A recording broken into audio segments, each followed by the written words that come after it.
Le mur d'eau s'élève à l'horizon comme une barrière noire et menaçante, sa crête écumante surplombant la ville côtière.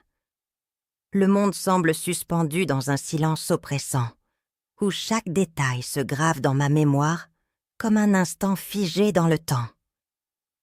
Je me souviens avoir vu la vague se dresser plus haut que tout ce que j'aurais pu imaginer. Plus haut que les immeubles, plus haut que les falaises elles-mêmes. Un monstre liquide, invincible, prêt à dévorer tout sur son passage. L'instinct prend le dessus. Je n'ai pas le temps de réfléchir. Mes doigts agrippent la main de mon jeune frère, Ethan.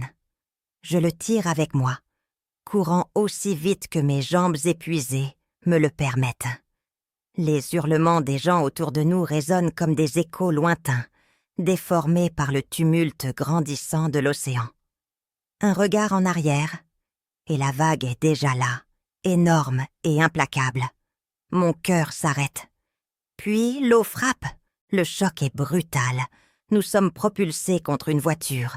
L'impact me coupe le souffle. L'eau glaciale nous submerge, déferlant dans chaque recoin, remplissant mes poumons de boue. Je ne peux plus respirer. Tout se brouille. Je perds pied, entraîné dans un tourbillon de débris et de gravats. Mon corps est ballotté comme une poupée de chiffon, jeté d'un endroit à l'autre. Puis, le noir complet. Je me réveille en sursaut, recouverte de boue, mes yeux brûlants d'eau salée. La ville autour de moi n'est plus qu'un chaos indistinct, une mer de débris où flottent des fragments de ce qui était, autrefois des maisons, des voitures, des vies. Un bras maigre est enroulé autour de mon cou, et je réalise soudain que c'est celui d'Ethan. Je panique. Il est inconscient, le visage pâle. Une poutre métallique repose sur son torse.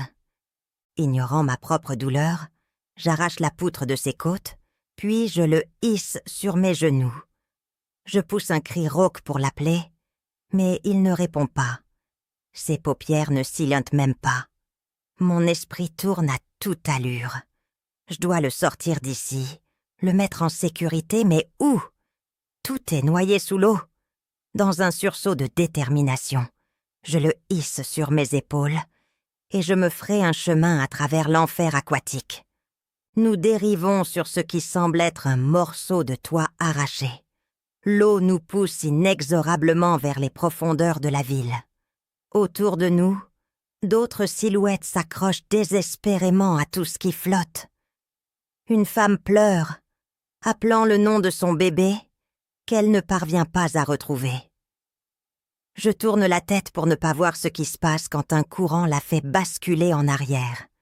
Elle disparaît sous les flots en un instant, emportée. Je serre Ethan contre moi, réalisant que je ne peux sauver qu'une personne, lui. L'eau continue de monter, menaçant de nous engloutir. Soudain, notre radeau de fortune heurte les vestiges d'un pont submergé. Je lutte pour manœuvrer, utilisant un morceau de bois comme un gouvernail improvisé. Les piliers du pont se dressent comme des mâchoires prêtes à nous broyer. Je parviens à glisser entre deux colonnes, mais le toit se brise en plusieurs morceaux. Un tronc d'arbre éclaté frappe Ethan à la tête. Mon cœur s'arrête. Il ne réagit pas. Sa respiration est faible. Si je ne trouve pas d'aide, il sombrera dans le coma. Je dois le garder éveillé, coûte que coûte. Alors que nous dérivons plus loin, je remarque un groupe d'hommes fouillant les débris. Des pillards.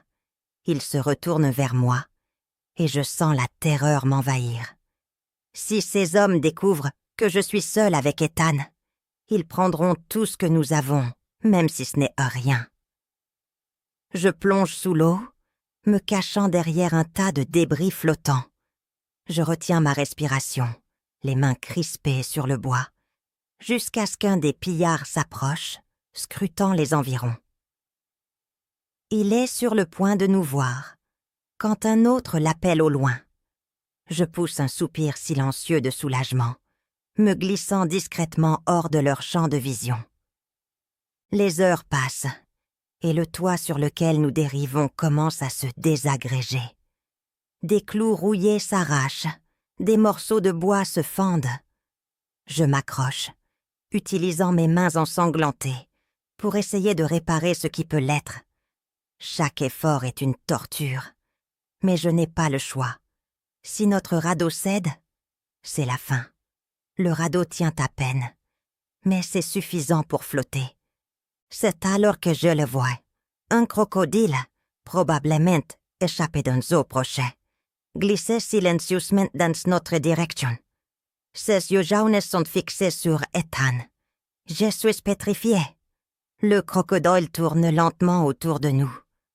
Un souffle chaud s'échappe de sa gueule entr'ouverte.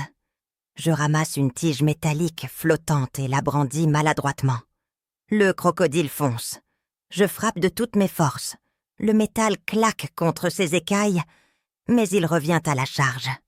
Je hurle de rage, frappant encore et encore, jusqu'à ce qu'il recule, disparaissant sous les eaux troubles. La nuit tombe, apportant avec elle une tempête féroce.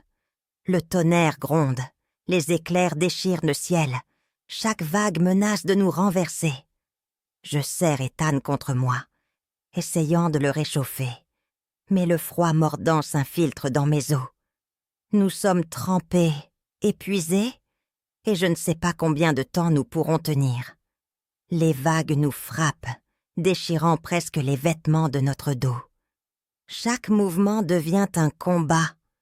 Au lever du jour, je distingue une silhouette sur les restes d'un immeuble submergé. Un vieil homme, seul, nous fait signe. Je rame, épuisé, pour l'atteindre. Il nous aide à monter sur les restes du bâtiment. Il n'a presque rien, mais partage un peu de nourriture. Nous discutons, et il me parle d'un bateau de pêche visible au loin. C'est notre seule chance. Mais il m'avertit. Une deuxième vague, plus puissante, est attendue. Si nous ne bougeons pas maintenant, nous serons submergés. Ethan reprend brièvement conscience, mais il est brûlant de fièvre. Je suis déchiré. Si nous restons avec le vieil homme, nous mourrons tous les trois. Si je pars, je dois transporter Ethan seul. C'est impossible. Mais je n'ai pas d'autre choix. Je remercie le vieil homme, laissant derrière moi une partie de moi-même. Il me supplie de rester, mais je pars. Je trouve un raccourci à travers une usine de traitement des eaux, inondée. Je progresse lentement dans la structure immergée, me heurtant à un tourbillon formé par une conduite d'évacuation fissurée. Avec Ethan sur le dos, je lutte pour nager à contre-courant. Le fracas de la tuyauterie qui se disloque est assourdissant. Je sens le poids d'Ethan me tirer vers le bas. Mes forces m'abandonnent, mais je parviens à sortir de l'usine, les poumons en feu. Nous dérivons, à bout de force, quand une mélodie d'harmonica perce le brouillard. Un jeune homme sur un kayak de fortune apparaît, jouant pour se donner du courage. Il nous propose de nous guider vers un point d'évacuation sur un bâtiment encore debout. Je le suis, l'espoir renaissant. Mais une fois arrivé, je réalise qu'il s'agit d'un piège. Un groupe de survivants utilise ce lieu pour attirer les plus faibles et leur voler leurs biens. Nous sommes capturés, attachés.